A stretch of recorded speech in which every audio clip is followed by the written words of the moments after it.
ठीक है। राव खालिद साहब, इजलास बुला लेना, स्टेटमेंट्स दे देना, ये काफ़ी होता है? इससे आगे बढ़कर क्यों नहीं कुछ कर पाए मुस्लिम ममालिक?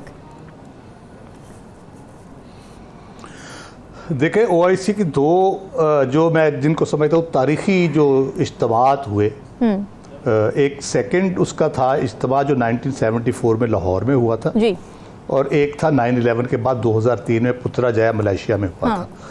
ये दो इजलास को हम कह सकते हैं ओआईसी जिस वक्त जिसने असर्ट किया, जिसने बड़े अहम फैसले भी किए, लेकिन बदकिस्मती है किसी एक फैसले पे अमल नहीं हुआ। ठीक है।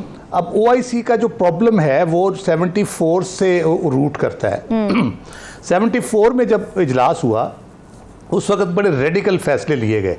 1973 में सऊदी अरब और यूएस का पेट्रो डॉलर का मुआहदा होता है, और 74 में जब इजलास होता है ओआईसी का, उसमें पेट्रोल को बतौर वेपन या ऑयल को बतौर वेपन यूज़ करने की बात की जाती है। मुस्लिम ब्लॉक के तौर पे उसको हथियार के तौर पे यूज़ करने की बात की जाती है, पेट्रो डॉलर के अगेंस्ट बात की जाती है।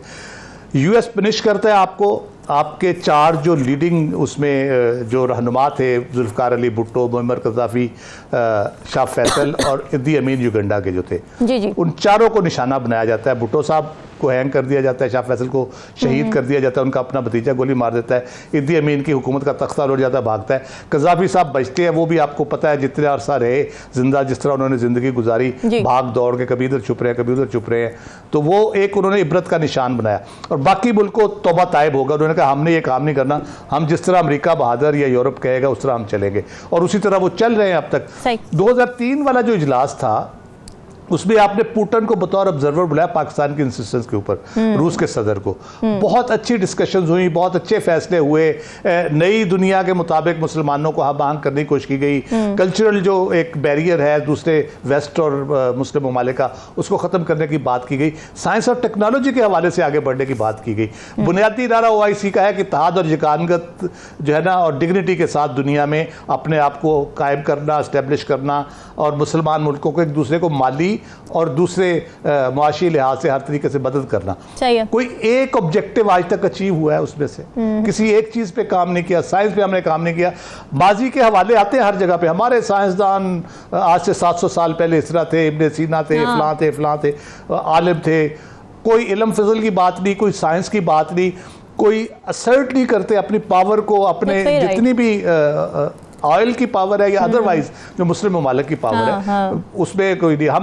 हमने इत्तेहाद यकानगत से चलना था। आप मुसलमान मुल्कों की लड़ाइयाँ देख लें, कौन सा मुल्क है जिसके अंदर लड़ाई नहीं चल रही? इंटरनल चल रही है या आपस में लड़ रहे हैं मुल्क? यमन लड़ रहा है, शाम के साथ हो रही है लड़ाई, बाकी मुल्कों में इसी तरह से चल रहा है। इराक का मसला है, ईरान के साथ इराक का मसला। तो ये ओआईसी का ये एजेंडा क्या है? बात ये ओआईसी इसमें कुछ नहीं कर सकती। ओआईसी वही जो नजम साकिब साहब ने कहा कि कुछ स्टेप्स अनाउंस कर सकते थे डिप्लोमेटिक लेवल पे इधर उधर करके, वो भी नहीं कर सकते। उससे आप उनकी बेबसी का अंदाजा लगा लें। बेबसी का अंदाजा। जो असल काम करना है वो करना है अमेरिका ने। जब तक वो नहीं चाहेगा उस वक्त तक ये मसला हल नहीं होगा। और अमेरिका खौफ को हथियार के तौर पे इस्तेमाल कर रहा है, तो जब तक खौफ को हथियार के तौर पे वो इस्तेमाल करता रहेगा ये मसले हल नहीं होंगे। कहीं ना कहीं जंगें छिड़ती रहेंगी, लोगों को उस एरिया के मुल्कों को खतरे में डाला जाएगा। यूक्रेन के पड़ोस में देख लें, इसी तरह से शाम के पड़ोस में देख ले, अब भी ये फलस्तीन का हाल देख ले। तो वो अमेरिका बहादुर जब चाहेगा मसला हल होगा, और ओआईसी भी उस वक्त बड़ी बहादुर हो जाएगी। तब ओआईसी के किरदार की हम बात कर रहे थे। ओआईसी तो चलें कुछ नहीं कर सकी, कोई अमली मुआहदे नहीं हो सके, कोई इक़दामात नहीं उठाए जा सके, स्टेटमेंट्स आ गई। तो फिर ऐसे कौन से अवामिल हैं जो कंट्रीब्यूट कर सकते हैं जंग बंदी की तरफ? मेरा ख्याल है कि वो जैसे मैंने पहले कहा, अमेरिका बहादुर पे उनके मिजाज पे डिपेंड करता है। वो जो कहते हैं ना, जो करेगा शेर ही करेगा, तो वो उस पर डिपेंड करता है कि वो किस तरह से देखता है। क्या वो वाकई ये उनको इतना टाइम देना चाहते हैं कि जो हमास का को जो भी है बचा कुचा इंफ्रास्ट्रक्चर है या उनके लोग हैं उनको ख़त्म कर दिया जाए बिल्कुल, उसके बाद फिर जाके वो इस मामले को हल करें या क्या करें। लेकिन इंटरेस्टिंगली ब्लिंकन ने कुछ हफ्ता पहले एक बयान दिया था। उसने कहा था कि इसराइल की जो सिक्योरिटी है ना, वो उसका वाहिद हल 2 स्टेट जो सलूशन है ना वही है।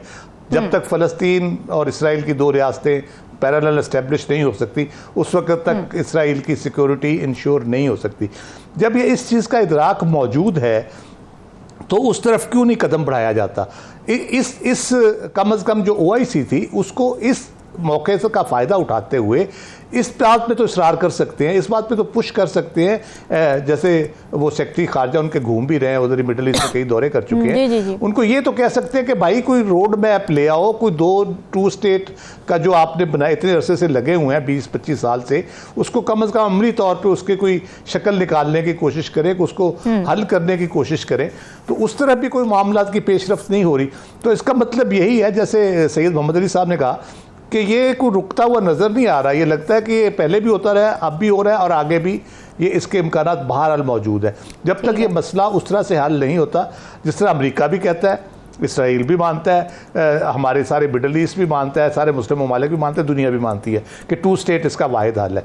तो जब तक उस तरफ हम नहीं जाएंगे ये मसला हल नहीं होगा। सरेदस्त तो यही है कि हमें दुआ करनी चाहिए कि ये फैले ना, ये जो पूरी जंग है।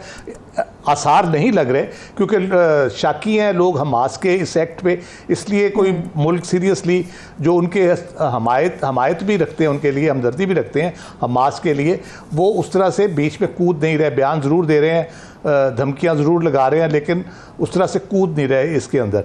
लेकिन यू नेवर नो, कोई ऐसी सिचुएशन क्रिएट हो जाती है, कोई ऐसी सूरत हाल पैदा हो जाती है जिसमें कोई एक आध एलिमेंट ऐसा आ जाता है बीच में, हिजबुल्लाह आ जाती है, ईरान की तरफ से कुछ एक्ट हो जाता है, तो वो फिर बहुत, यमन की तरफ से कुछ हो जाता है, तो बहुत सीरियस मसला ये हो जाएगा। इसलिए उससे अवॉइड करने के लिए ज़रूरी है कि कुछ ना कुछ टेबल पे रखा जाए। जंग बंदी कराना बहुत ज़रूरी है। ऑब्वियसली वहाँ पे जिस तरह से इंसानी जानों का ज़िया हो रहा है और जुल्म हो रहा है, सिर्फ ज़िया नहीं हो रहा है, इतना बड़ा जुल्म हो रहा है, बच्चों की तादाद इतनी ज़्यादा होगी, कोई खाने पीने की सहूलियात नहीं है, मेडिकल के अलग से प्रॉब्लम चल रहे हैं, ज़ख्मियों की कोई आदत करने वाला नहीं है, उनकी टेक केयर करने वाला नहीं है। तो इस सूरत हाल में जंग बंदी तो इम्पॉर्टेंट है ही है, लेकिन इसका सलूशन बहुत इम्पॉर्टेंट है। हम हर 5-7 साल बाद ये इस किस्म के तमाशा ना कौम बर्दाश्त कर सकती है फ़लस्तीन की, ना इसराइल के लिए अच्छा है, ना उस खित्ते के लिए अच्छा, बल्कि पूरी दुनिया के लिए अच्छा नहीं है। ठीक है, तो क्या नून लीग को नहीं ये खदशात होंगे कि उनके साथ भी ऐसा कुछ हो सकता है दोबारा, अगर उन्होंने ऐसी गवर्नमेंट बनाई? नून लीग इन तजर्बात से गुजरी है, उनको पता है कैसे सूरत हाल होती है। हुकूमत में आने के बाद हुकूमत बनाने की हद तक कामयाबियाँ हो जाती है, लेकिन उसके बाद जो ब्लैक मेलिंग थ्रू आउट होती है पार्टीज़ की, और जो भी आपके साथी होते हैं साथ, वो जिस तरह से करते हैं। लेकिन इम्पॉर्टेंट बात यह है कि हमें बयानिए पे क्या होगा, इलेक्टेबल्स लेने से क्या होगा, ये मामला इससे बहुत आगे चले गए हैं। अब बात यह है कि अभी पाइड का आज ही एक सर्वे आया, उसकी डिटेल अभी आ रही है, मैंने थोड़ा सा उसको स्टडी किया। जी। आपके जो उसमें जो सोशल कैपिटल का लॉस हुआ है आपका, उसके ऊपर बुनियादी तौर पे वो लोगों से उन्होंने बात की है। मेजॉरिटी जो है वो दारा जाती कारकर्दगी पे शदीद नाराज़ भी है, और अदम इत्मीनान तो है ही है, जिसमें लॉ इन्फोर्समेंट एजेंसीज है आपकी, आपके अदलिया है, आपकी इंतज़ामिया है, गवर्नेंस के इशूज़ हैं, बाकी सारे हैं। दूसरी चीज़ आ जाती है मईशत की। अब मुझे ये बताएं कि अगर सारी पार्टियों के इकट्ठा होने से मईशत चल सकती है, तो या वो चार्टर ऑफ डेमोक्रेसी जैसे हुआ था, चार्टर ऑफ इकॉनमी करने से मईशत चल सकती होती तो बहुत पहले चल जाती है। अभी इतनी सारी जमातें इकट्ठी थी, कोई बना लेती स्ट्रेटजी अपनी, किसी ने रोका था उनको। मसला ये है कि जो असल इश्यूज़ हैं, इकोनॉमिक प्रॉब्लम्स कहाँ पे हैं, इकोनॉमिक इश्यूज़ कहाँ पे हैं, इम्प्लीमेंटेशन के क्या इश्यूज़ हैं, टैक्सेशन के क्या इश्यूज़ हैं, किस तरह से आपने सियासी इंटरेस्ट से बालातर होके आपने सोचना है। बात ये नहीं होती कि आप कहेंगे कि बिजली से अंधेरे दूर हो जाएंगे। बिजली से अंधेरे दूर नहीं होंगे, कमरा रोशन होगा, मुल्क रोशन नहीं होगा। मुल्क होगा इल्म से रोशन।